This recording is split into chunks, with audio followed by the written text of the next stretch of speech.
Welcome to Shout Out to My Blurts podcast, a division of Custom by Ty, a creative lifestyle brand dedicated to authentic, unapologetic self-expression through talent, advocacy, innovation, art, culture, and storytelling.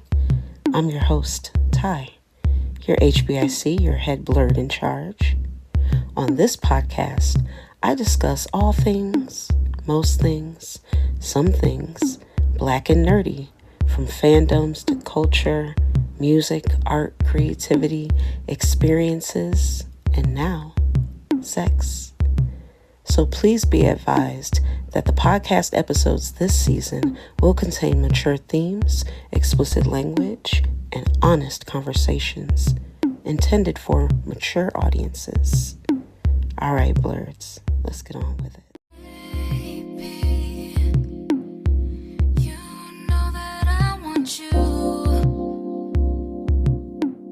What up, y'all? It is Ty, your head blurred in charge, your HBIC, and welcome back to the podcast.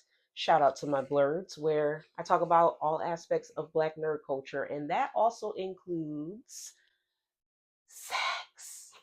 So this season, I wanted to be very intentional about my episodes, about speaking about sex and sexuality, because I don't know about y'all, but some of the most freaked out people I know are nerds.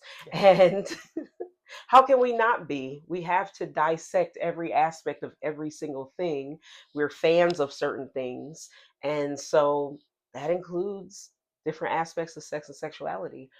So, in this episode, I am really, really excited to be joined by my best friend, Kristen, and she has agreed to do this, which I'm very grateful for.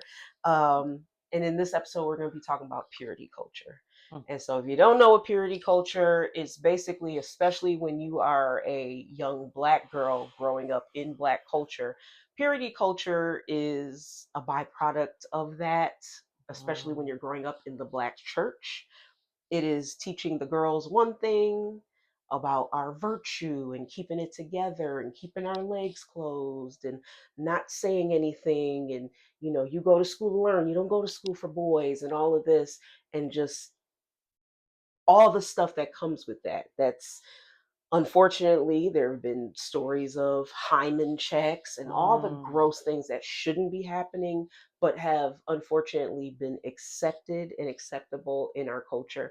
And we want to break that down. So I'm going to get right into it. And I didn't know if you wanted to say more to the camera or introduce yourself. Nope. Hey. Okay, well, we're going to get right into it.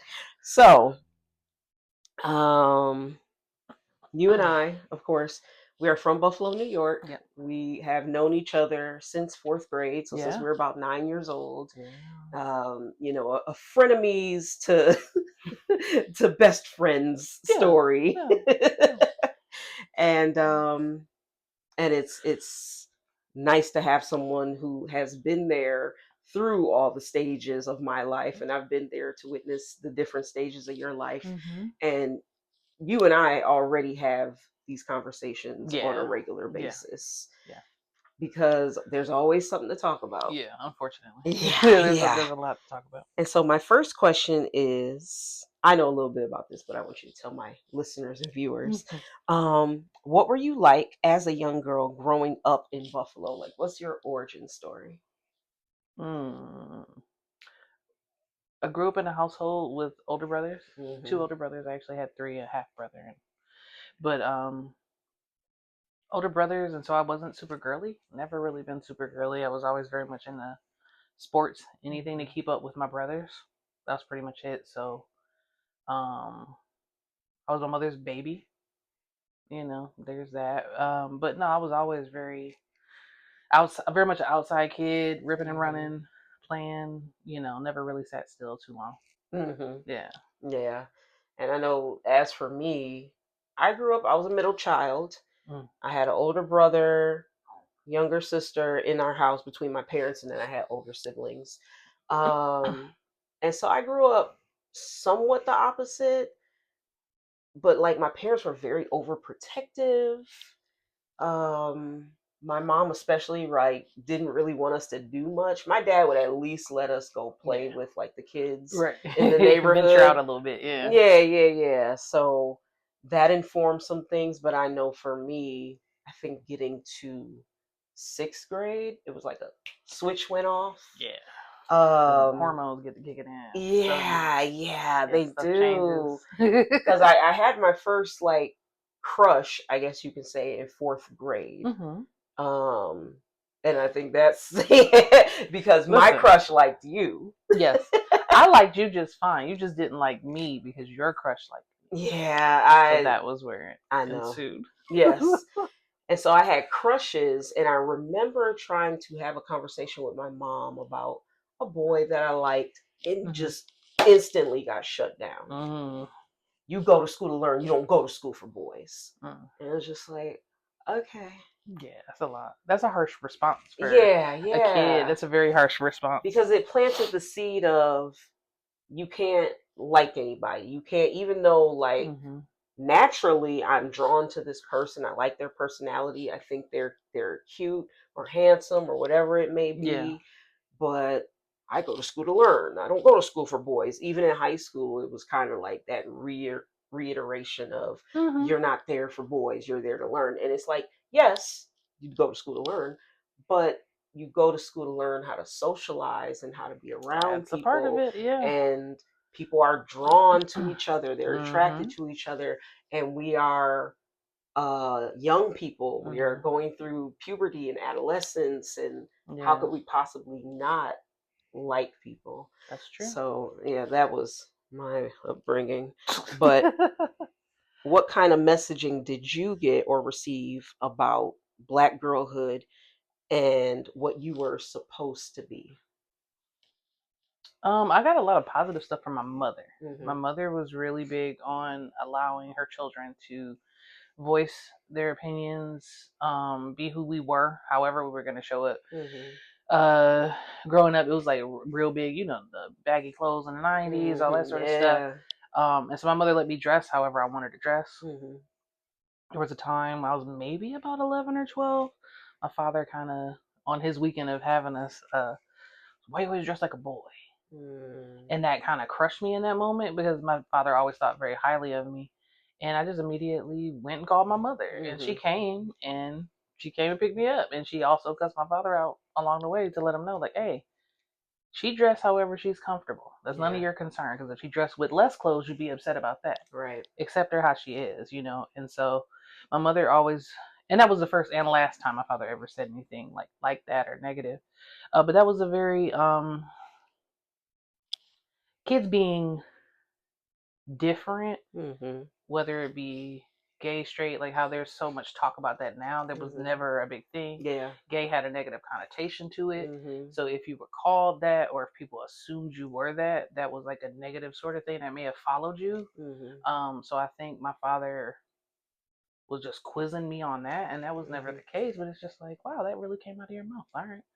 But my Mm-hmm. mother was super positive. She was very much letting me know how beautiful I was, smart, all of those Yeah. things. And she reinforced that in ways that my father couldn't because he just didn't know how. Mm-hmm. But yeah. And that's important to hear and to get that reinforcement, hmm especially from your Yeah, parents. yeah. Yeah, yeah. um, like I said, for me, it was a little different, and I am not trying to dog out my mom. I'm just saying, I'm telling the truth though. Right. Yeah. It I'm is the truth. gonna It keep it is. very real about how I grew up and the things that were said to me, because the extension of my sex talk was Mm, keep your legs closed and keep your skirt down or up. Did she say? Keep your skirt up, your legs closed, yeah. and if you get pregnant, you're getting an abortion. No context, no Yeah. further hmm exploration, just that. hmm That's it. And for me, my girlhood, I don't know, I took a lot of my cues from TV, things I Yeah. was seeing on Yeah. TV. Yeah. Laura Winslow on Family Matters and Yeah. Lisa Turtle on Saved by Saved the by the Bell. Bell. Yeah. And I used to rush home after school to watch reruns of Degrassi Junior High and Degrassi Oh High from yes. the That 80s. was always your jam. Yeah. They were the first show that I saw, it wasn't a special episode. Yeah, yeah. And this is a Canadian show, so of course they're going to go there. Yeah. And so this was the first show I saw that on a consistent basis talked about sex and sexuality, Mm-hmm. condoms, all of that. So I always have said everything I learned about sex, I've learned firsthand or from reruns of Degrassi Junior High. Yeah, yeah. And so for me, and I was always very girly, Mm-hmm. skirts, but then again, my mom was very much like that way. Yeah. And so Yeah. she passed that on to her daughters. Mm-hmm. Even though there were times I would play soccer with the boys on that lived on the block, and I would Mm-hmm. want to get into stuff like that, but it's almost like that was discouraged. I had to be Well, it's not like, ladylike, you know. right, right, That's their generation. A lot of them were just that's just not ladylike. right. And it was just my manners, and I had to be very poised and proper, and Mm-hmm. it Yeah. was just exhausting sometimes trying to keep all that together, because while I did like quote unquote girly things, Mm-hmm. I also didn't.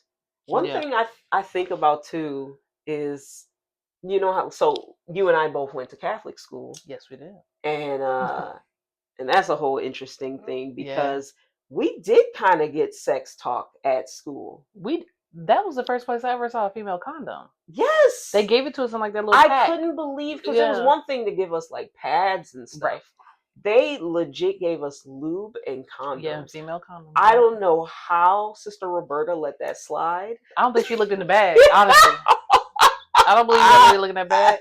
Or maybe she looked and didn't know what it was. Because if she looked, there's no way in the world we would have Yes. Not in Sister So Roberta's for school, us no. to go to a Catholic school, and we went to a predominantly like black student Catholic school. It was all black. We were very much like Sister Act 2. Yeah. And but we had Sister Timothy, who gave us an extensive sex talk in 5th grade. Like the girls, all the girls were in the room, and she was talking sex and to hygiene. us. And I was really embarrassed.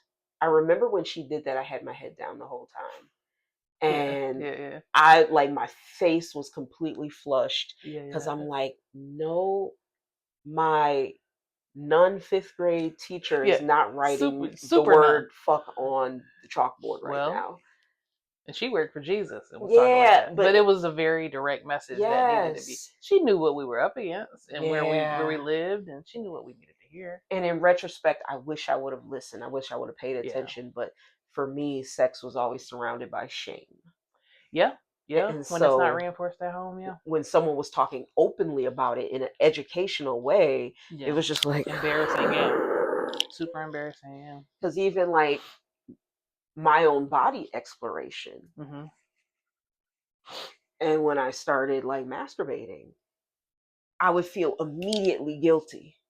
Because that's a good old church. Right yes, there. You get that messaging of this is wrong, this is wrong, you're not supposed to be doing that. So I would immediately feel guilty. I would immediately repent, knowing the next day something else is gonna tickle my pickle and get me going. We'll start all over tomorrow. Right. Another apology, no big deal. So I thought that was interesting too. So looking back, do you feel like we ever had a chance to grow into our sexuality naturally, just based upon all the outside forces we had against us? No, I don't believe so. Yeah. Because the 90s was very much, while it was very sex positive, when you're looking at early 90s with Luke and all of those sort of music, like Two Live Crew, all of that stuff. I have a funny story about that in a second. all of that sort of music and those videos that were super sexy and raunchy sort of videos, along with the type of rap that came along with it as we were growing, everything was, they wanted the sex, they wanted to talk about it and all that, but if you did it, you were a hoe. Yeah, it was super, super big on, we could talk about it. Yeah. The only place you're getting it from is from the women, but if the women participate, they're hoes. Yes. So how do we work this out? Like, how do you reconcile the two? So that, I know I was very, I wasn't, like, I had my crushes, I had my little boyfriends, but I wasn't super, like, my mindset wasn't exactly on sex itself. I knew what it was. Me and my mom had that talk and all of that, but I wasn't so pressed about it. I Yeah. had older brothers, I had older cousins, and they would just say, "Stay away from boys." Mm. I liked who I liked. If I liked the boy, I liked the boy. But he was hard pressed to get anything off of me, including the kiss, barely. Yeah. But and that was because it was not necessarily like a shame. It would be like I don't want my brothers or my cousins to beat whoever it is up. So I usually Mhm. kept that part a distance between us. But Mhm. um, yeah, we didn't have. It was a lot of outside forces, and I remember even when you had those conversations when we were Mhm. younger, and it was just like certain things. I'm like, nah, I ain't doing that, because that was what we were. It was reinforced to us. It's negative if you do, Yeah. Oh yeah. So it's just like, what am I supposed to do now? So Mhm. even if I'm having these sort of natural inclinations or these thoughts, what do I do with that information? Mhm. Because if someone finds out, then I'm a Yeah. hoe. Yeah. That's what you didn't want to be. Right. It was So like the yeah, worst thing you can be, yeah, which is yeah, crazy. It's yeah, funny. So I remember those like raunchier videos yeah, from the yeah. 90s because I had an older sister that used to live at the house and she's 10 years older than me. So if I'm like 5, 6 years old, she's 16. Mhm. Um, I remember coming home with my parents one day and my brother and sister, and she was home alone. She was by herself at the Right. house. And I remember, so my parents had one of them like TV stands that had the doors you can Yeah. close over the Yeah. TV. And I don't know where she was. She must have been in the bathroom when we came home because her music videos were still playing. Ooh. And it was the Me So Horny was playing. My God. And I remember my little good girl Hilarious. self, and I'm seeing the imagery, and I'm Right. not transfixed by it. I'm just like, because I'm a goody two shoes. I went and I Yeah. closed. I didn't even turn the TV off. I just closed the door. Just close the curtain. That'll stop it. Close the doors. Now Yeah, you're just hearing me so horny behind the wall. But exactly. it's the whole thing. Yeah, yeah. Yeah. So I'm sure your parents were thrilled. I know, right? So, do you think black girls are punished for simply existing in our bodies? Yeah, Mm-hmm. yeah, for sure. I know I got a lot of flack when I was younger because of how fast I developed. Like Mm-hmm. I'm 5'8", been 5'8" since fourth grade. Yeah. Had boobs, thighs, but I can't help that. Mm-hmm. God gave it to me, and I grew into it early, 9, 10 years old. Right. And I remember having grown men complimenting me or commenting on my body. Um, Mm-mm-mm. while I didn't feel shame at home, my mother never shamed me. Yeah. Um, I had an aunt that was jealous that I was developed, and she wasn't. She was Mm. old Ain't grown. She that wasn't even crazy? young grown. She was old grown. But Jesus. I had bigger breasts than she did, and she was upset about that. Mm-hmm. I'm like, you can take them. I mean, I don't need them, but Right. like I like. So again, the positive reinforcement was from my mother, Yeah. and that kind of gave me that sort of foundation Mm. because whoever had whatever to say, it didn't really matter. But there would be those occasional sort of hiccups, but yeah, it's like we're punished because we develop faster Yes. because we start our cycles earlier. Mm-hmm. I even experienced that with my own two daughters, Yeah. getting flagged at the school for dress code violation. Mm-hmm. If I buy them shorts because they have hips, thighs, and a butt, Mm-hmm. they're not shaped, flat like their counterparts. Why is my kid being called into the office because of how she's built? That's not her problem. Right. And I remember going up to the school on more than one occasion, letting them know you're not going to give my kid a complex. Mm-hmm. She can't help the body that God gave her, and that's what it is. Yeah. You know what I mean? Y'all have to reconcile and figure that out for yourself. That's not on her to try and I'm Absolutely. gonna put her in a burlap sack or something. Right. Like, Right. nah, Right. And I'm glad. Oh, nope. I promise you, it's so important to have, especially if you are a young girl, young black girl, to have a parent, a mother Mm, especially, who has your back and who's not tearing you down because your yeah, body is a certain way. Like I said, this is not for me to bring down my own mother. I'm sure she had her own stuff growing up that, yeah, you yeah, know, that passed on to her, that she unfortunately passed on to her daughters. But for me, it was like, I was made to feel shamed mm, for having breasts, for having yeah, hips, having to cover up everything, having to yeah, wear very loose clothing, especially like going to church. yeah, yeah, for sure. And it's just even the conversation, this is not specific to my mother, but just the conversation in general about, oh, Uncle such and such is coming over, or go put on some Yeah. pants, or go. Yeah. No, then Yeah. maybe he shouldn't be coming. If I have to change my clothes, they shouldn't Mhm. be coming over because I'm home. Mhm. They're a guest. Yeah. So why am I having to go out of my way to keep them from looking at me a certain Mhm. way? Mhm. And it's just the messaging that is given to girls. Like, Yeah. I developed early too. Mhm. I started my period early. Mhm. I had curiosities about things, but it was at every turn, it was kind of like snuffed down. Mhm. My dad was present, but he's not somebody like, to me, that's something you come to your mother. Right. So that wasn't anything like my dad. He was kind of like indifferent to my growth and development. Like, It's happening. He's you like, know what I mean? it's gonna happen. I Ain't think the nothing I can only do to thing stop he it. did do, he gave me a book that I still have. Oh yeah. Yeah, yeah. You told me about Sexual that book. Etiquette 101 and More. Yeah, yeah. Yeah, you told me about that book. Yeah. That was it. That was like, he just kind of, I'm in my At room least at you my got that desk, off him. and he kind of just placed it on the Listen. desk and then walked away, and I was just like, oh, okay. And I started flipping through it, and it's Yeah, animations yeah. of how to put on a condom on a penis. And I'm just like, Yeah. I mean, at least you got that off your dad in this right. world of TIs that want hymen checks and Oh, Jesus.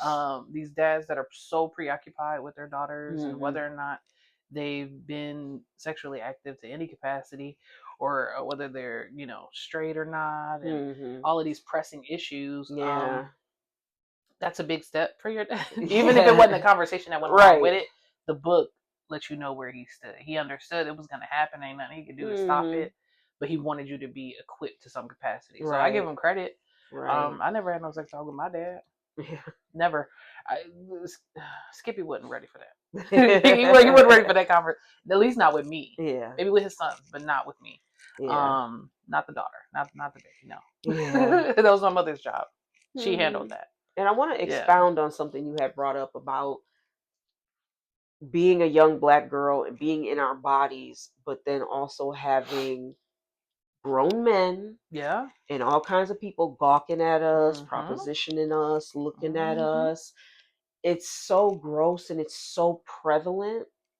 Yeah. Um, I remember there was a guy that lived in my old neighborhood, and There's he had always a guy. arms that came right here. So he always creeped me out because of his arms, just because I was young and I didn't understand, Listen. But there was a rumor about him in the neighborhood. He was basically a pedo.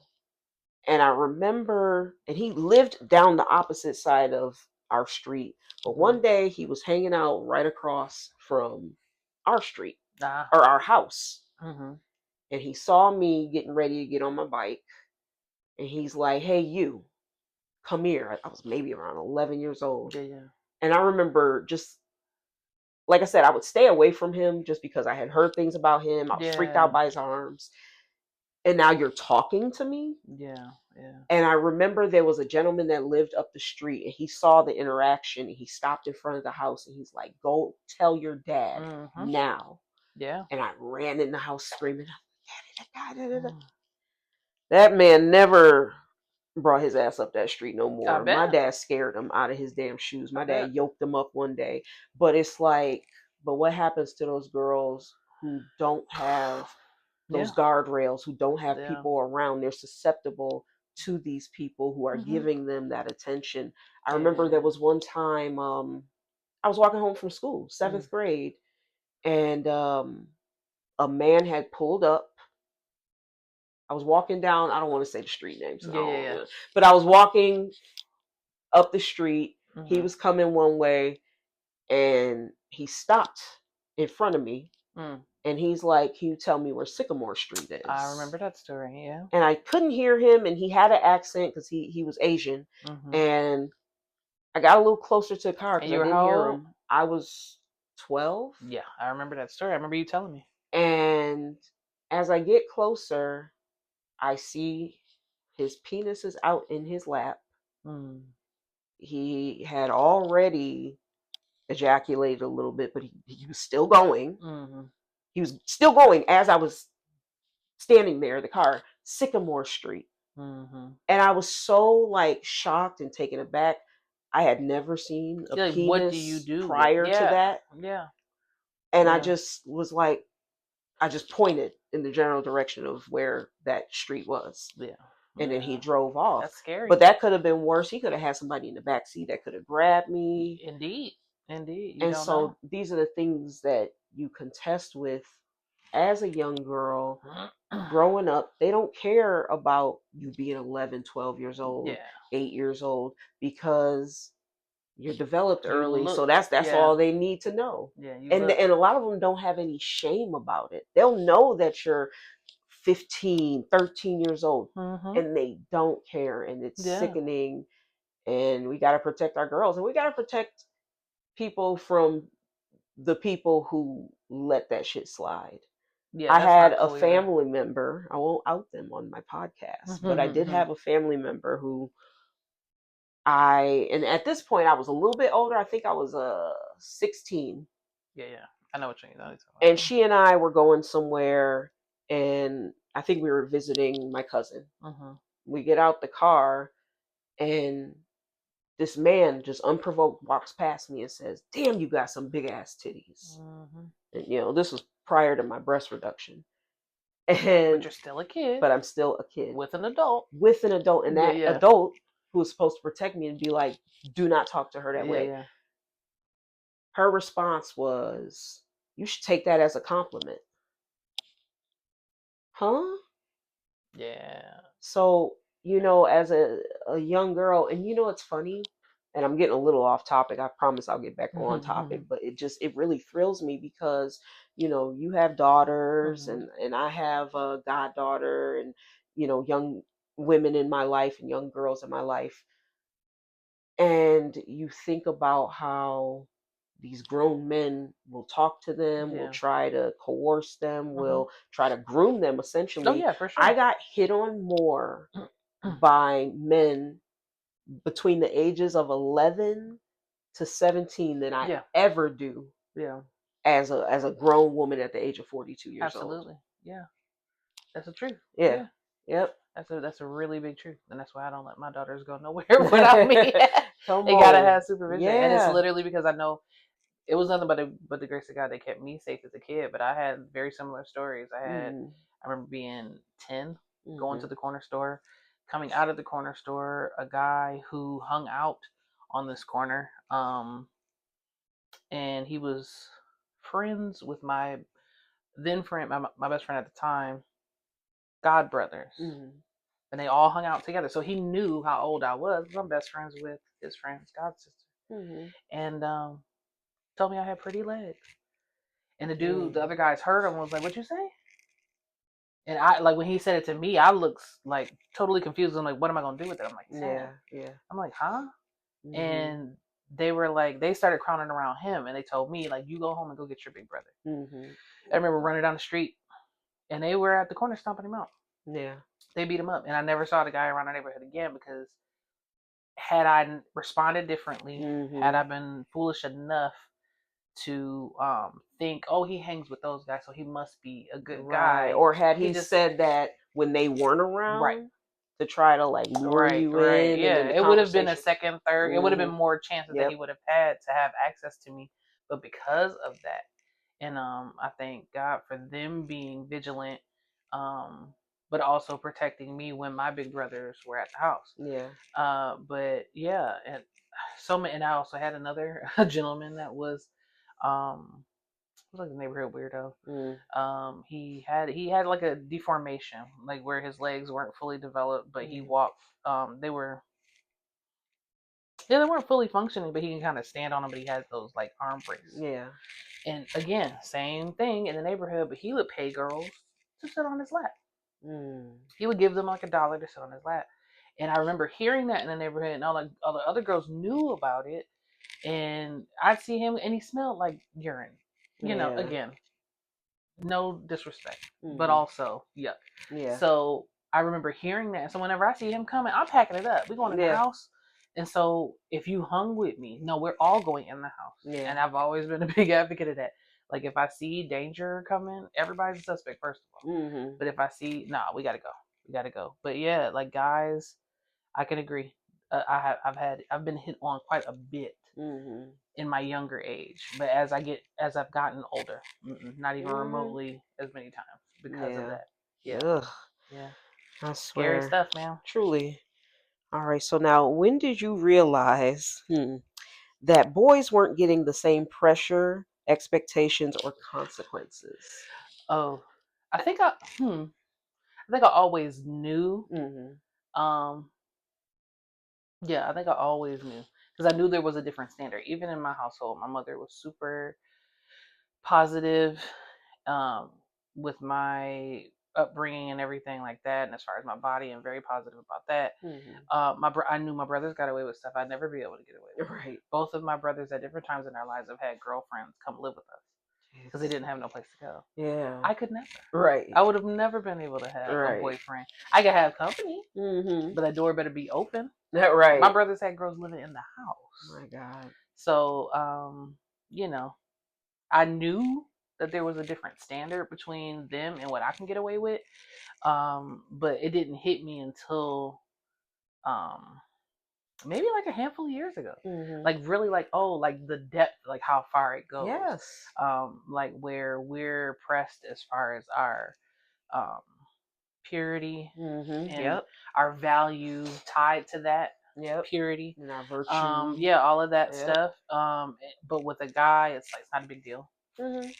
Ain't a big deal. We're supposed to save it. We're supposed to save it for marriage. They don't have to. Right. Never mind who they practice it. Who they practicing with? Like, who do Right. you think? Like, where are they getting it from? But it puts our value at lesser than theirs. Yeah. And then realizing like, oh no, it's further than that. We're prepped to be wives. They're not Mhm. prepped to be husbands. Huh. They're never taught to be husbands or to Right. be, good men in that sort of way. But for us, it's always, do you know how to cook and clean? Do you know how to Mhm. be a mom? Do you know how to do all of this stuff? And it's like I could know those things, and why not just know them so that I can Mhm. have that for myself? Like, why does it have to Yeah. be in preparation for a man? Mhm. And yeah, yeah, I started unpacking that like a handful of years ago. It's like, oh wow, like Yeah. it goes deeper than that. Yeah, Even yeah, the boys we went to school with, yeah, the stuff they were able to get away with. for sure. And it just always boggled my mind. And it's just like, I don't think this is fair.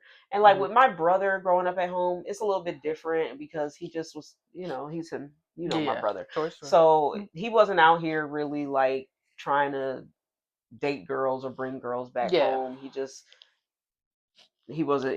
wasn't that guy. But I feel like even if he were, yeah, my parents would have turned the other cheek. They would have been okay with him doing yeah, because the things that I standard's wouldn't different. be okay to do. Mm-hmm. And I even noticed that in church with some of the boys, even in youth Bible study, Yeah, we as the girls were being taught differently and how to handle ourselves and how to yeah. show up than they were. And you see it manifested in these grown men that are in the church. Mm-hmm. It Mm-hmm. carries. Yeah, And that unfortunately that messaging still carries yeah. where the women have to be a certain way, Mm-hmm. but the men are okay to do whatever. Yeah. And it's just Just because those were that when they were kids getting that messaging, now they're the pastors, the first ladies, the the deacons. deacons. Yeah, like they're the heads of the church now. So Yeah, it never changed because why broke something? Why fix something that's not broken for you? right. As long as you're winning, as long as Hmm. you got the leg up, like why would we change that? It's working for Right, me. I don't care if you're uncomfortable, right. and that's what it turns And it's into. the conditioning. Yeah, You hear a lot of young men who are adult men now yeah, coming out saying, "Oh, yeah, I lost my virginity yeah. from my babysitter. I was Yikes. Yeah. this age and she was this age." And it's like, no, you're a victim. Mhm. You know what I Mhm. mean? Or you hear about idiots like Boosie Mhm. hiring sex workers Yeah. to basically violate his son and his Mhm. his nephew. Yeah. They're children. Mhm. This is not okay Absolutely. because you're so concerned. And what it comes down to, it also homophobia is in there too. Yeah, because it ain't stopping Because nobody from being gay. If right, they gonna be gay, they gonna be gay. right, It just is right. what it But they is. feel like, oh well, if Yeah, I do yeah, that, then yeah, that'll deter. And it's yeah, like, yeah, no, not really. That's not how that yeah. works. And now this person has to grow up being violated. Mhm. and not being able to fully unpack that, because in their mind the Yeah. messaging is, well, this is a rites of passage for boys, and Yeah. it's not, and it shouldn't be. Yeah. And the Yeah. double standards are glaring. Yeah. And I think black boys and men and young men are sexualized Yeah. so much so that that's what they believe, that's all they have to offer. Yes, that's You true. know what I mean? That's true. Yeah, their And value is then more than that, but they don't see it, right, and it takes too much to unpack it. right, Because if this is what I've been doing and this has been working, why should right. I? Like, what's the problem? You Hmm. know. But it's like because it's done damage. That's why you should unpack it. You Right. should want to get to the bottom of it. And Hmm. there are some, few and far between, but there are some who want to unpack that and do that heavy lifting and understand. Okay, well, that wasn't me losing my virginity early. That was me being Yeah, abused. yeah. And I applaud the ones who are wise enough to understand that that really is an issue. Hmm. Um, but I think a lot of them are scared because Yeah. when you get to dig, you got to dig all the way down there to the bottom. Hmm. You got to see how did you get in that position. Did Yeah. your people know something about it and didn't say anything? Why did that person choose you of everybody to do Yeah. that too? Yeah. It's a lot of heavy lifting you got to do, and a lot of men are afraid of that and Hmm. where they're going to come out on the other side. They're not concerned. They're just like, well, I can learn how to muffle those voices and I can Hmm. just stay here. This is where Right. I'm comfortable. This is what I know. Hmm. Because at that point, it's like, as long as I'm benefiting, I may be damaging other people, Hmm. but I don't see the benefit. Yeah. It's like, Yeah. but you'll be a better person if you unpack it. Absolutely. You'll be a better partner, Yeah, better better partner. Yeah, father. all of Shoot, that all of it. big stuff. Oy. All right. So, what did purity culture look like for you? And how did it show up at home, in school, in the community, and in the church? Hmm. Um, I think purity culture in my house wasn't really pushed. Hmm. Like I said, my mother was she had an open door policy Hmm. where I can come and talk to her about whatever. But the purity culture was reinforced by where I lived, my Hmm. neighborhood, the people I surrounded myself by, um, and church. Because I was Mm. a kid who I was in church every Sunday, Yeah. Catholic church no less. Right. Oh my gosh. But so I grew up Catholic, but being there in purity culture is pushed heavy. Yeah. I didn't realize what it was. It kept me out of a lot of trouble in many ways, like where it was certain things. It was just basically fear. Hmm. I was afraid to do certain things, and so hey, I didn't get into much trouble Hmm. growing up because of it. Um, but then also with this sort of purity culture that's been pushed of keeping yourself, to your husband for just your husband and all of those Hmm. things, and it's like you have to, you're pushing through life, like ignoring all of these feelings, all of these thoughts, all of these Hmm. things, these pressures, and in an attempt to try and get to this finish line. And then when you get there, Hmm. it's like, now what do I do? Yeah. Because you've never talked about it for real, you've never lived it for real, you never Hmm. got to have an open dialogue, and so that's where purity culture kind of screws a lot of women over. Yeah. It's you push saving it for marriage, but then immediately when you get married, you're supposed to flip that switch. And you're supposed to Yes. turn into this sort of And like we haven't even been taught this holy porn how, star. Like, right, how to yeah, love ourselves and right, be in our own right, bodies, and tune into yeah, what we like right, and who we are. absolutely, yeah. Um. And advocate for yourself and how to Yes. speak to your partner. Hmm. Um, and having a part and finding a partner that's receptive to that conversation. Because Hmm. there's grown folks who married Hmm. having sex don't talk about it. Yeah. They don't have the conversation because they feel weird. Hmm. Yeah, that's a thing. It's a Yeah. real thing, and it can do a number on you. Hmm. When especially when you're in the church and it's being pushed. As someone who got married young Hmm. and was still in the church, and it was very much about being that Proverbs 31 woman. Mm. You know what I mean? Being that help me, being Yeah. there for your partner. Having to, it was reinforced. We had to make ourselves available to our partner. Mm. Yeah, I know. Even though you don't feel like it, you have to Yeah. get yourself together.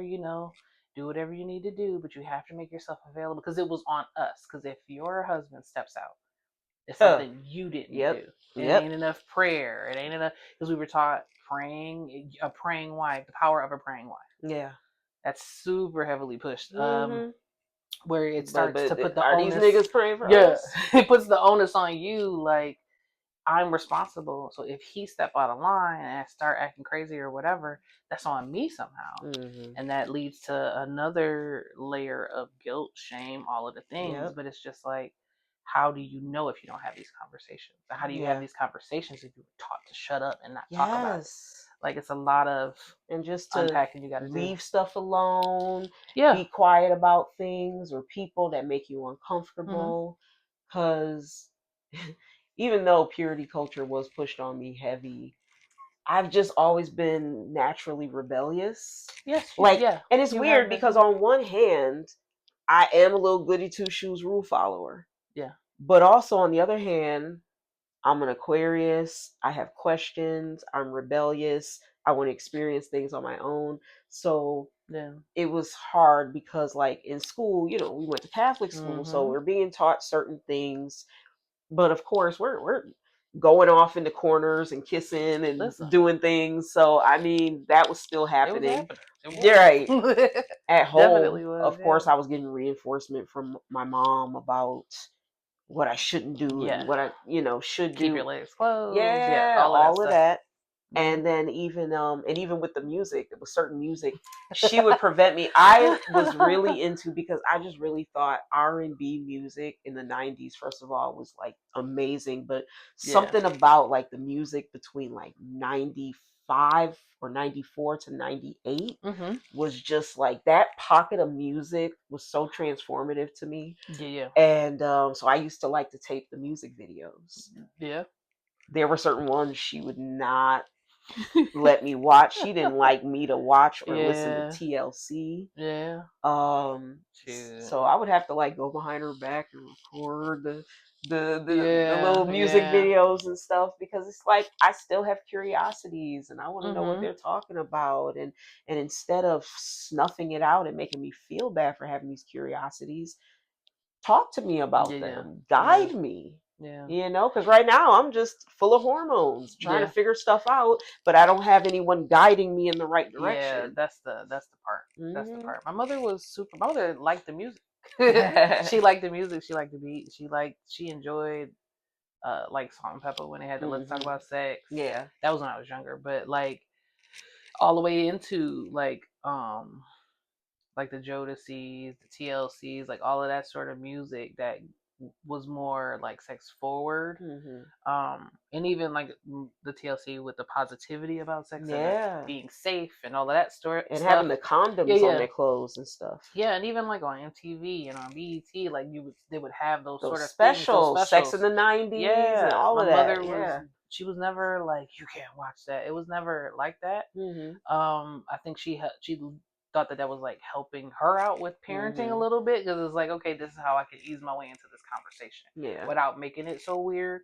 Um, but because we had that sort of open dialogue, I was always receptive to what she had to say Yeah. about it. And again, even with all of that, I still dealt with the purity culture because society, the church, they always Yeah. push that. Like I knew certain things, but Hmm. you people adapt and they handle things differently. So it's all about how you Right. interpret it. But yeah, And the one thing I will say, she would try to talk to my sister and I, not about sex. She would try to talk to us about like periods and mm-hmm. our bodies and stuff. And I quite literally would like plug my ears. Because I Yeah, don't know why, there was something, and I don't want to put it all on her, but there was something in me at that time that made me feel shamed about yeah, it. I had my period for a full 2 years before she even knew. yeah. And And I just secretly just handled it yeah, myself. as a parent though, you gotta. Yeah. There's no plugging in ears. Like you Hmm. can't. Like even if my daughters, we've had this been it's always an ongoing conversation. Yeah. But I started with them young because I knew if I'm starting my cycle early, I know it's gonna hit mine early. Hmm. Because my mother talked to me early about it. Hmm. But even when it comes to sex, all of that sort of stuff, I made a PowerPoint slide for mine. We had the whole Nice. conversation. Yeah, and if they felt awkward, so they had to get used to it. Uh-huh. These are conversations that need to be had. These are parts of your body. Your mind is changing. Your body is Hmm. changing. Your hormones are changing. And you may feel one way today. You may not feel that way next year. Hmm. And also too reinforcing for them. Because I don't think my mother purposefully did it, but it was reiterated, like whatever you are, because I was an athlete kid, Mhm. super athletic and on basketball. I was like the more guy stuff. Mhm. Um, so I remember constantly being accusations of me. She got to be gay. She likes sports. Mhm. She got to be gay, and it's just like, no, I just like sports. Yeah. It's not Turns out I'm the gay one. So. wrong, but yeah. So for me, it was like, okay. I mean, that is what it is. It never stopped me from playing sports, because if that was the case, that's not gonna stop me from doing what I like, because I'm hard headed. Mhm. But my mother reinforced, like, however I showed up. And I think in her mind, it was like, in case she is gay, let me make Yeah. her aware that it's okay, however she shows up. And Mhm. so the same conversation has been had with my daughters. However you show up in this world is how I'm gonna love you. Mhm. Period. Um, because I fully believe, like, my mother ran her house. The world is gonna be harsh enough. Yeah. I don't need to be no harder on you, Mhm. because I have to prepare you for whatever this world has for you in store. Yeah. And so that's how I approach it with the girls. I let them know, like, however you show up in this world, Mhm. be a good person. Yeah. If you get married, if you get married to a man, if you want to have children, Mhm. if you don't have children, if you are non-binary, whatever, Mhm. however you show up in this world, you're still my child. Yeah. And you're loved regardless. You know what I mean? And so, Mhm. and that's all just improving on what my mother did. Yeah. Trying to, because this world ain't getting no easier. It ain't getting no safer. Yep. So it's all about equipping them. I say, as far as they're concerned, I'm not raising victims. Mhm. I'm not raising victims. And that's because I've taught them to advocate for themselves, stand up for yourself. If Mhm. you're not with it, you don't have to be. Yeah. You can always change your mind. It don't matter at Whew. what point of whatever situation, you Yep. can always change your mind and leave. Mhm. I'm raising them to understand that there's nothing too big that could have happened that you can't talk with me about, and we can't Mhm. try and figure it out together.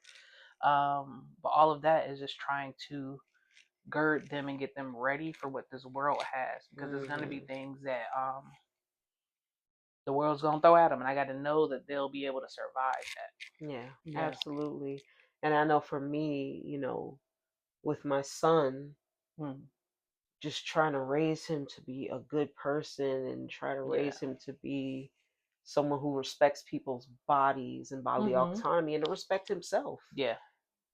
If you respect yourself, by extension, you Yeah, will you respect show up others. differently. Yeah, for sure, for Yeah. sure. And Ugh. that's big for boys. That's Mhm. big for boys. Yeah. If boys are taught that they're more than just their penis, Mhm. they're more than just their sexuality and how they can please Yeah. potential partners, they'll have more respect for the partners that they end Mhm. up with, and the Yeah. and the people that they interact with. For real. Yeah. Yeah. All right. So our paths Mhm. are different. Yeah. um, I started kind of exploring sex early, and Mhm. you waited. Yeah.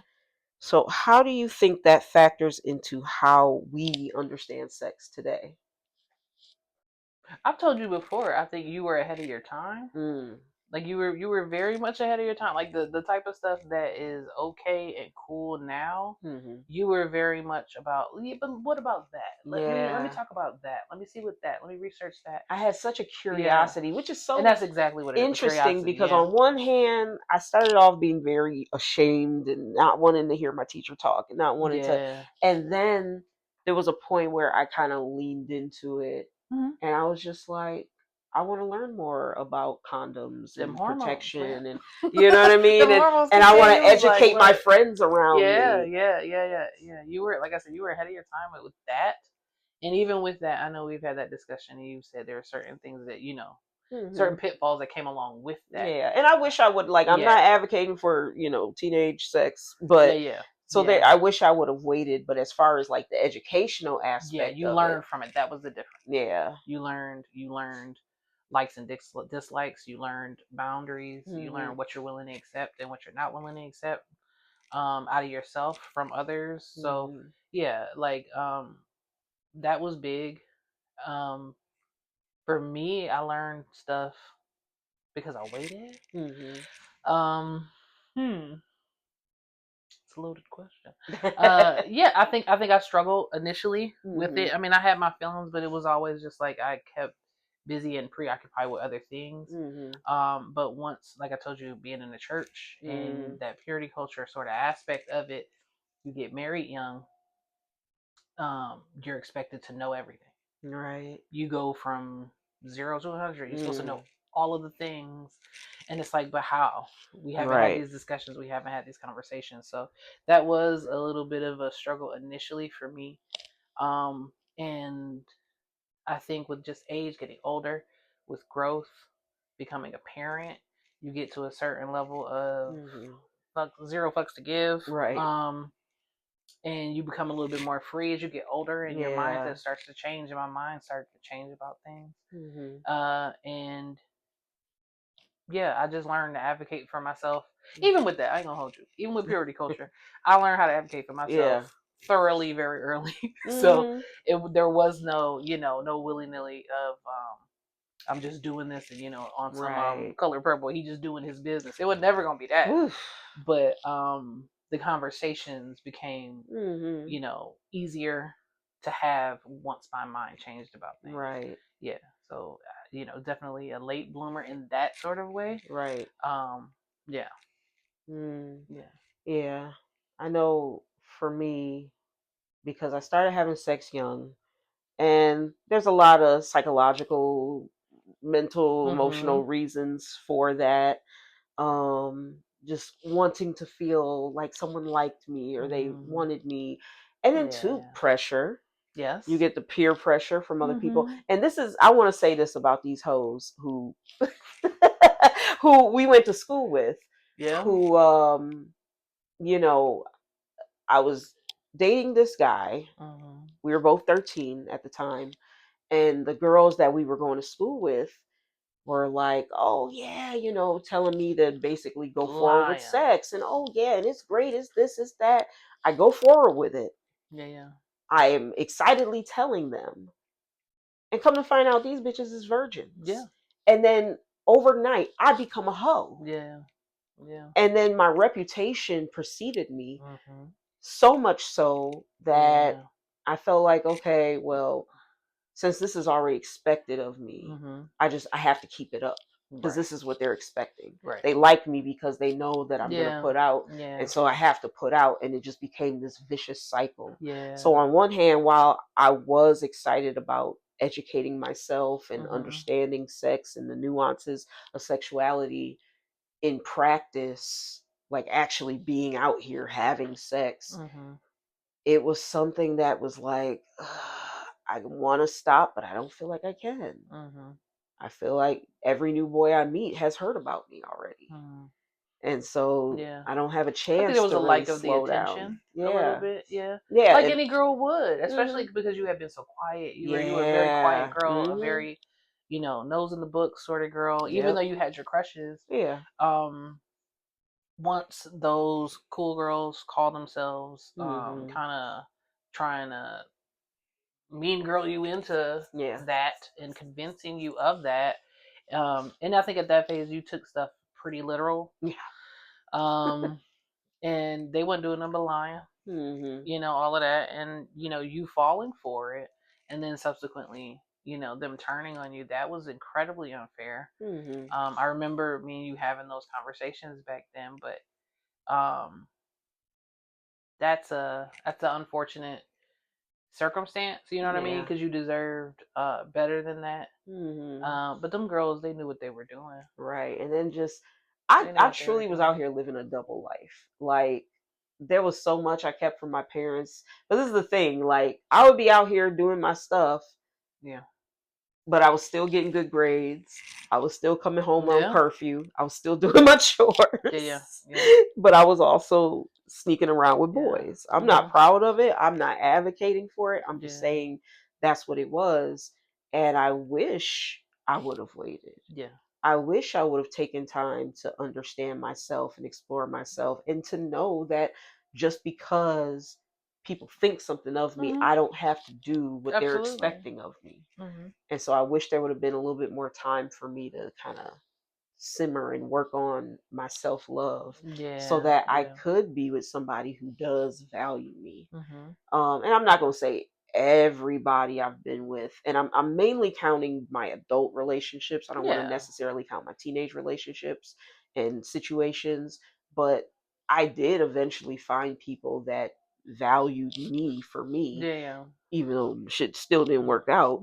It happens. It happens. Yeah. Yeah, yeah, yeah. And I Yeah. remember looking at you and my other friend who I Mhm. grew up with, and y'all both got married young. I think you were I was 20. 20, She was she was 19. 19. Yep. Yeah. And I remember, and y'all had basically married the first real boyfriend that y'all Yeah. had. Because y'all Yeah. were high school sweethearts. I Yes. think her and her man, they didn't go to the same school, but they Yeah. met while she was in high school. Mhm. And you know, ended up married, kids, whatever, Mhm. whatever. And I remember being like, Dad, like, well, where's my hubby? Yeah. And I remember. Do you remember the conversations we would have? Yeah. Like when I left and lived overseas, we would have it. I was like, "Girl, this is work." Yeah. Saying it's not, and you shouldn't have felt um pressed like that was. Mm, It has to. I have to be next. I have to make it happen next for mm, myself, or that has to be my steps too. mm-hmm. Because it ain't for everybody, and Yeah. we see how it worked out. Ugh, Lord. It was, it was what it was, but Yeah. yeah, Well, real quick, do you feel like you missed out on sexual exploration? no, Mm-hmm. uh-uh.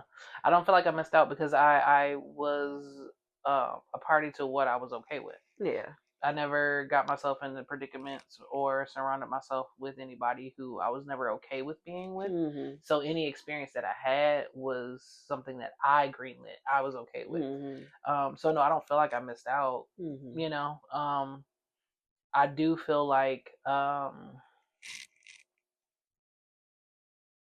if anything, I would have wanted a more in depth conversations about it. Mm-hmm. Um, but you figure it out as you go along. But no, I Yeah. don't feel like I missed out on anything per se. No, Okay. no. Cool. And now, as two single women now, Yeah, yeah. how do you think our stories have informed each other's healing and growth? Mm. I think because we've been around each other for so long, Yeah. and we've been active. Like it's never been like a down Mm-hmm. time. It's been like days Yeah. Yeah. like of downtime, but never like a prolonged stretch of Yeah. downtime between us. So we've been very much active and a part of each other's lives all of Hmm. these years now. Yeah. And I feel like we've evolved Yeah, together. yeah, And I feel like I've learned from yeah. different things you've gone through. Mm-hmm. I think, I would like to think that you have learned from Absolutely. different things I've been through, and we've Yeah. been able to kind of sharpen each other. Very much so. Yeah, Yeah. yeah, yeah. We've held each other up where we needed it. Hmm. You've held space because I've lost friends because I was married and Mm. left. You was like, bitch, I'm getting a passport, Yeah, yeah. and you came to Can't get rid of visit. me. Yeah, you came to visit, and so it was like I've lost friends because of that. I've Hmm. lost friends when I became a mother Mm. because that meant I was different yet again from Yeah. my other friends, and so um no hard feelings or nothing like that. Yeah. It's just like, oh well, that's unfortunate. But you and I think we've kind of held that space for each other. Hmm. Um, and not even necessary, not even like I don't know obligation or nothing. It was just literally like, no, I love my sister, so I'm gonna Hmm. hold that space for her. Yeah. And so I just think where I've had my down moments, you were there on the other end of the phone, and Hmm. when you've had yours, I've been on the other end of the phone, and Hmm. so we've just made a way like that. And a lot Yeah. of people aren't about that Hmm. these days, anyway. Yeah. But it's worked for us, so Yeah. I think it's fine. Truly. You know, Yes. yeah. All right. So, how has your understanding of desire and pleasure changed in your 40s? Mm. I think it's changed simply because I'm willing to address it more than Mm, anything, and mm-hmm. that's paramount. And Yeah. I address it, and I'm not willing to settle for anything less than what I want. Yeah. Before it would be, and even I ain't gonna hold you, I never really was one to not have pleasure or to get pleasure out of a situation, but Mm-hmm. um now it's more of a conversation, and this is like the groundwork. This is where Yeah. we're starting, and I know my boundaries. I Mm. know exactly what I'm setting for, and I'm willing to have those conversations and discussions with a partner now in a way that I may not have been able to be so upfront with it early on. Mm-hmm. Because again, there is that embarrassment, there is that shame that's attached to it. But now, girl, please, I ain't got time for all that. I know We that's gonna get right. to it. We gonna get to it. Yeah, So yeah. absolutely. And I think for me too, like just the growth over the years, Mm-hmm. just having those bad experiences Mm-hmm. in bed with people, Yeah. I know what I'm not going for. Let's Yeah. put it that Yeah. Yeah. What we way. not gonna do? Right, right, Yeah. right. Yeah. And I definitely am able to advocate for myself because I've taken time to kind of tap into myself and Right. tune in to figure out Yeah. what I like, where are my erogenous zones, what Mm-hmm. like I put in the work, I Yeah. Yeah. invested in the work Mm-hmm. to understand myself. And so anybody that wants to share an experience with me, like you better come correct. Right. Yeah. Yeah. Yeah. Yeah. Yeah. And being younger, you don't know better. You don't know no better. Yeah. You know what I mean? And even for me, I was very much one who always advocated for myself in that way. Hmm. But it's a different level the older I've gotten because it's Yeah. like there ain't no shame attached to it. There ain't no Hmm. well, Yep. what will they think? I don't care. And shame. Oh my God. I'm Yeah. glad you brought that up Yeah. because we are made to feel ashamed About of our. natural feelings. Yes. Yeah. Yeah. It's crazy. Sometimes even by the people that we with, that we sexually with. Listen. You're making me feel bad because I'm enjoying Right. myself. Like Yeah. am I Yeah. supposed to be this like trembling virgin that makes you feel like a big man? That's Like get the so fuck out of weird. here. That's so like it's a lot to unpack with that. Right, Like right. you may want to figure that out. Yeah, Come yeah, on now. yeah, yeah. That's a big Yes. one. Mhm. So what does sexual liberation look like to you realistically and not performatively? Ooh. Um. Hmm. I would say just not settling. Yeah. Being free. Mhm. Um. Having that freedom to express in whatever way you want to show up. Mhm. As long as you're dealing with you know consenting adults, that's your business. Whatever it is that you like, you find in someone that enjoys that as well, and you go ahead and handle yourself. But like, Yeah. I think it's just a freedom attached, freedom without shame, freedom without judgment. Mhm. Um, yeah, just freedom. It would Yeah. have to be freedom to say and to speak and to do what makes you feel comfortable and what you enjoy. Yeah. Yeah, Absolutely. no shame tied to it, none of that. Mhm. Yeah, you're too old for all Come on now. that. Heavy on the we too old for Yeah, this. yeah, yeah, yeah, Uh-huh. And yeah. now how cuz you and I have been on a deconstruction Mhm. journey. Mhm. Um and I feel like we're in different places in our deconstruction journey. Yeah, Um but even our church journey was like that. oh Like you gosh. were a little bit ahead, and then we kind Yeah. of just changed, yeah, position. Right. You're a little bit further into your deconstruction than I am. I think it's a little Hmm. bit. Yeah, yeah, Yeah, yeah. But yeah. so how has deconstructing your old beliefs made space for new ones? Ooh. I realized that a lot of what I believed, um, and all of those like those little churchy nuances and stuff, Hmm.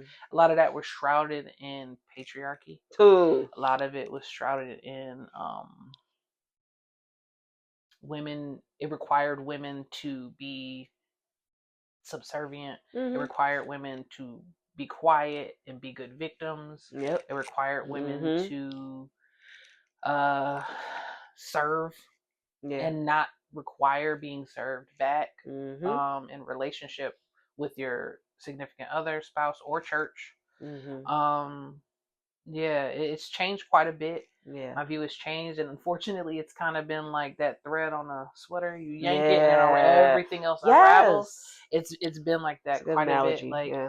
just realizing, like once you get to tugging on that thread, it's like, oh, well, Hmm. all of this is tied together, and Yep. it's all a lie. Hmm. Got it. Yeah. Yeah, and so what it has done, it's reinforced my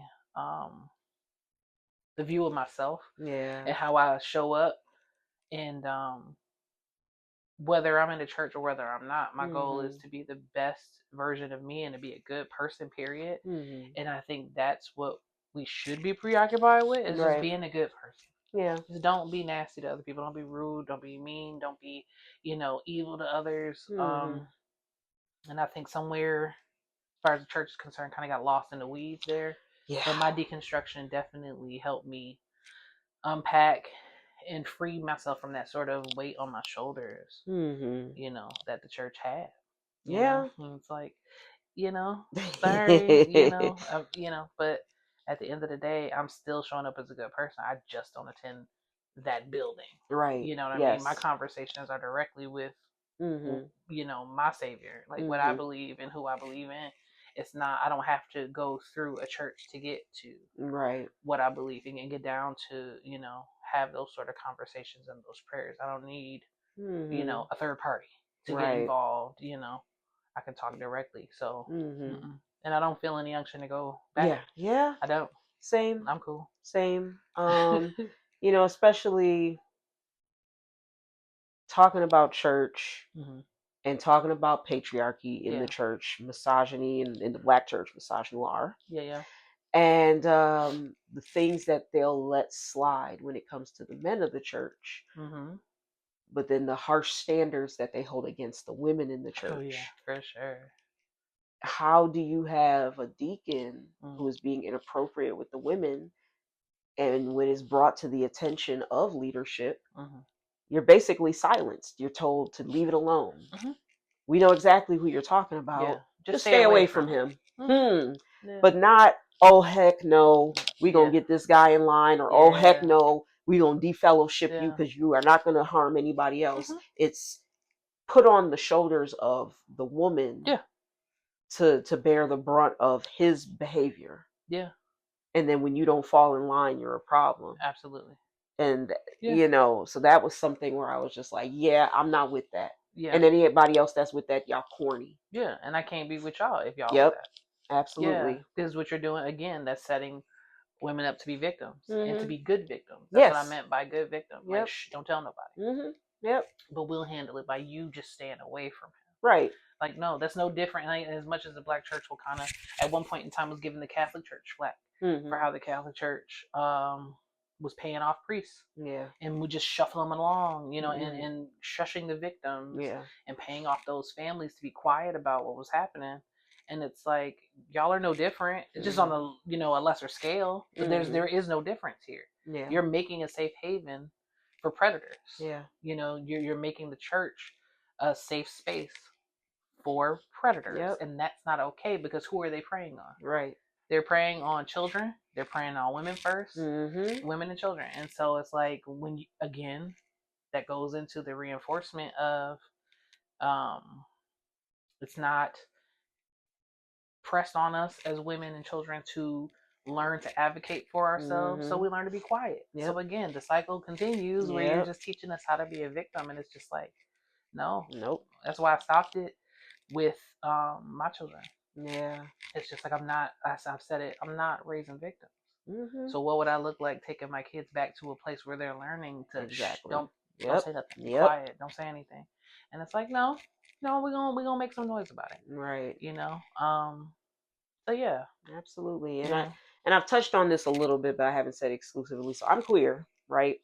And so even when you are growing up in the church with purity culture, hmm and the church is also teaching, that being gay is Yeah. wrong. Yeah. So Yeah. Heavy on that.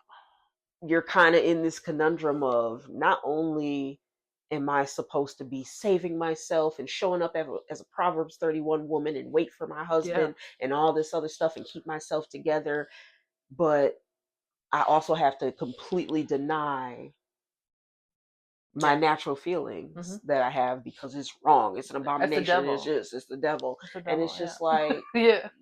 y'all are the ones that have it wrong. Yeah. Absolutely.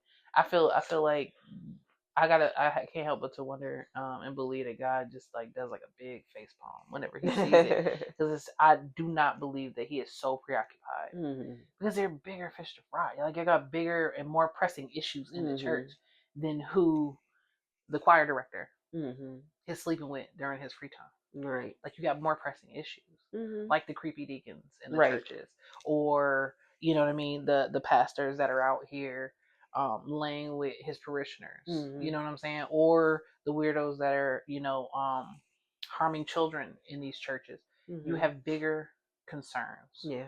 than a parishioner's sex life outside of this place. Mm-hmm. They're not doing it here. Yeah. Why do you care? It's weird that you care so much. Right. I can't help but to believe that that has nothing to do with what God's greater Yeah. calling is for us. Mm-hmm. I feel like it's very much about being are you a good person? Mm-hmm. And whatever it is you're doing as far as sex is concerned, consenting adults, bet. Right. You know what I mean? But the Yeah. church gets so preoccupied with They all of the really wrong stuff. do. It's really weird. And it's such confusing messaging because Mhm. it's just like, wait a minute. Because I had an incident that happened to me a few years ago where I was dating a guy. Mhm. We had sex and he removed the protection without my consent or my knowledge, Yeah. which is called stealthing. It's nothing I had ever experienced. With everything I've experienced before, Mhm. I've never experienced that. And I didn't know how to feel about it. And I remember going to my former pastor at that time for spiritual counsel. Yeah. That's a safe space. Supposed to be a safe Supposed to be a space. safe Yeah. space, and I'm vulnerable. And keep in mind, my dad had died that year. Yeah. I was going through a lot personally. Yeah. Yeah. And I tell him this, and he takes a beat, and then his response is verbatim. So you're telling me you sinned against God and had sex, and this is what happened? I don't even remember how the conversation went after he said that. It's kind of Yeah. like, you know how you hear bad news and it's just like all you hear is static Mhm. after that. Mhm. I You literally, I check think out. I disassociated a Yeah. little bit. I was just like, Yeah. You definitely check out after that because it's like, what are we it's doing? like, well, when you put it that way, Yeah. I guess. Yeah. And keep in mind, that was the first time I had had sex in 6 years. Right. So to put it that way, so you sinned against God. Because that's the Like, only thing he's concerned and it's with. like, you're missing the headline, though. I Yeah. was sexually Right. violated. Exactly. Exactly. And that was talking to somebody who was supposed to be a safe space for you. Mm-hmm. And instead, he goes to the patriarchal Yep. and leans in Yep. on that. The Because you're super worried churchy. about how I'm Yeah. using my body autonomy Right. instead of the fact that somebody violated my body. Right. Yeah. Yeah. Because I sinned against God. Yeah. Okay. The preoccupation, it's like, ugh, Mm-hmm. yikes. It's a lot of, y'all concerned about the wrong stuff. The wrong stuff. Yeah. And I don't want to harp too much on my former church, but Yeah, this is it yeah. goes in line with what we're discussing. Yeah, yeah. You have a man in the church who is in a position of power in the church, Right. a deacon Mm-hmm. who has a well-known propensity in the church of inappropriately touching the women in the church. Yeah. I remember when he did it to me when I first joined the church, and I was told, stay away from him. You didn't even have to say his name though. And they knew who he was. They knew who he was. Yeah. And I was That's told the part. to stay away from him. Yeah. And I did for Yeah. years. That's being a good victim. Yep. Yeah. But then when he did it to me more recently, I didn't go to another elder. I went straight to the leader of that church. Mm-hmm. And, they made it a big show. We're going to make this a safe space and blah, blah, blah, blah. And I didn't see any real consequences when it came to him because I was still being put in position to be around him. Yeah, yeah. He's still standing there opening the door, but the way the way the door was and the way he was holding the door, I would have had to physically walk past him to get in the door. And I remember when he did that, I pulled the other door open. Yeah. Because no. He ain't learned his lesson. Right. At all. You ain't made him learn his lesson. Nope. Yeah. Y'all keep trying to sit me next to him in his section. No. What are y'all not getting? Yeah. But what y'all did do was all of a sudden we're gonna have a etiquette class for the women after church service. Yeah, because it's our fault that we make our brothers stumble. Right. Yeah. And then essentially try to make it mandatory. I'll never forget. I already knew. I'm like, when I saw that announcement, First Lady is leading a church etiquette class for all the women. The fuck does that mean? What that got to do I with remember me? that was the first thing I thought. The fuck does that mean? Yeah, yeah. What does church etiquette have to do with these niggas who can't keep their hands to themselves within the church? Yeah. That's the truth of the matter. Yeah, Because for all sure. I did was have breast. All I did, and I can't help that. You made that. Listen, it's always So, our fault, ain't right, always. And I it? remember I made a beeline for that door. I'm like, I'm out of here. And Hmm. the usher, no lie, stood in front of me and was like, First Lady wants all the women in front of the church. And I looked at her and I said, I'm not doing that. Excuse me. Hmm. Because Yeah. you going to body block me? Get Yeah. out of here. Yeah.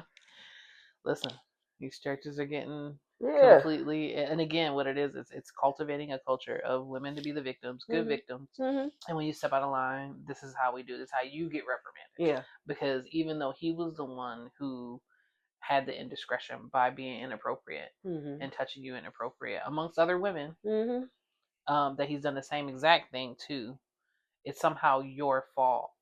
Yeah. And rather than making him feel so uncomfortable that he don't show back up here, or Mm-hmm. taking him out of that position of power and letting him just be a regular parishioner, Mm-hmm. they made it like, I honestly, I doubt that they even spoke to him, but Mm-hmm. it's like you make this arrest haven for you know predators, Right. and even for the ones who do get addressed, if they're still allowed to hold those positions of power, you ain't doing nothing but teach them how to hide it better. That's all. Right. Yeah. All right. And now, what are you teaching yourself and your daughters about sex, love, and intuition?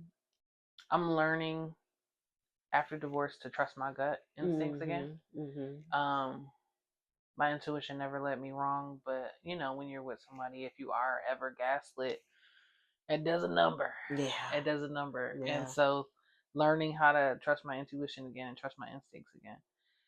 But in that, also holding that space for myself Mm-hmm.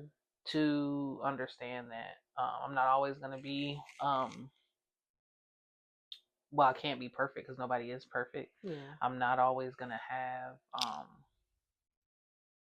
the right instincts, Mm-hmm. you know what I mean? But it's a learning curve to get back to it, right?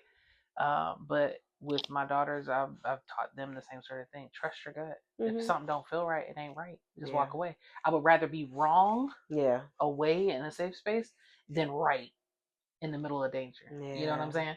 So I've learned. I'm relearning that for myself, and I've been teaching my daughters that as well. Like, Mm-hmm. something telling you, this ain't right. It's okay to cut ties. Yeah. It's okay to cut ties, no matter how much time has been invested. Mm-hmm. It's okay to walk away when you're not being treated properly. You Mm-hmm. know what I mean? It's all right to walk Yeah. away. Yeah, Mm-hmm. yeah. Yeah. Okay. How do you think that we've helped each other feel safe with exploring pleasure and identity?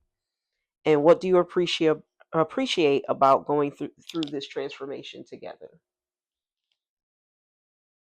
If anything, you've given me a boldness to be willing to talk about this stuff. Yeah. Because you being ahead of your time, like always just being, you were very innovative in many ways, like, because you were Yeah. never shamed as much as you, like you said, you dealt with that sort of Mm-hmm. shame, but it was always that other side of you that was so intrigued that you were just like, well, let's just find out. Yeah. And so with that came a freedom in our friendship for Mm-hmm. you to be that willingness to just, I never even had to necessarily ask. Mm-hmm. You would offer or you would share the information. Mm-hmm. And that kind of has always just been something that's been a common thread throughout the friendship. Mm-hmm. And so me just learning how to jump in and be more free with my conversations and the different topics that we discuss. So yeah, Yeah. but it's about, we've always held that space for each other. Mm-hmm. You know what I mean? Absolutely. I feel that way a lot too. Because I just think about even back then when we were going to school together, Yeah. you never flipped on me. Mm. You know what I mean? When I was going through my stuff, when I was being labeled a hoe, when it wasn't cool to be friends with me because No, because it was going, wasn't nobody gonna do nothing to you. That wasn't all right with me. That wasn't right. gonna happen. And Mhm. when I was, if I was ever there, it would never happening. So it didn't Mhm. matter. But yeah, like, who gonna, me? I ain't never really cared too much Yeah. about what anybody got to say. If I like a person and that's who I'm cool with, and that's who I'm cool with. I Yeah. ain't folding for nobody. I ain't changing up for nobody either. Mhm. And So I'm still like that. and that's what I appreciate. I appreciate the consistency even Yeah. with all the changes, even with me crying to you about some nigga and not feeling judged immediately. I'm sure you had Right. your judgments in the back of your head, like, damn, I Listen, told this sometimes girl. we gotta learn stuff the hard way. It is what it is. Yeah. Sometimes we just do. Yeah. So I appreciate Yeah, of that. So thank course. you. What do you feel that you're reclaiming or discovering about yourself for the first time? I think I'm reclaiming my peace. Yeah, that's I'm huge. reclaiming my peace. After divorce, I'm reclaiming my peace. I have reclaimed my peace. I'll say that. That's not. Mhm. It's not like a. It's always a thing, right? But now that I've gotten it back, I'm not. That's immovable. Mhm. Can't nobody. Nah, I'm not letting nobody. You're I right. don't care who it is. You can't disrupt my peace like that. Yep. And so once I've had that, I've enjoyed who I am becoming and Mhm. who I've become so far. I enjoy the woman that I am now. Because I went through a phase where I didn't like who I was because Mm. of how I played a good victim. Mhm. You know what I mean? I learned to be quiet. And that, that ain't never been me, but I didn't Yeah. have a choice because I'm so churchy. I was in the church and doing what the church said, Yeah. and you learn to shh, it'll be all right. Power Mhm. of praying, right? Just Yep. pray. Yep. It'll be all right. You can fix Mhm. it. And understanding, hey, if this is going on, it must be my fault. I did something, Mhm. or I didn't do something that led to whatever. You know what I mean? But after that, I've learned to reclaim my peace. I have my Mhm. peace, and I'm not willing to let that go for anybody. I have set a household for me and my daughters of peace and Mhm. solitude. My babies are safe here. Yeah. They love their home. Mhm. Um, we have our unit together. We have our bond.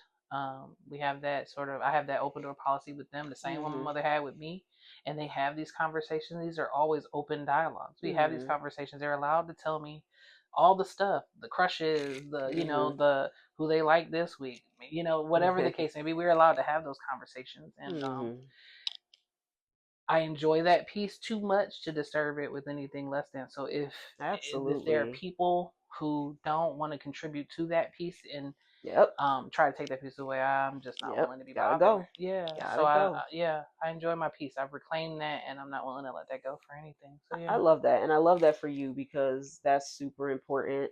I know yeah. for me, peace was really important after my last relationship. I had made a choice for myself where I was like, I don't want to date anybody. Hmm.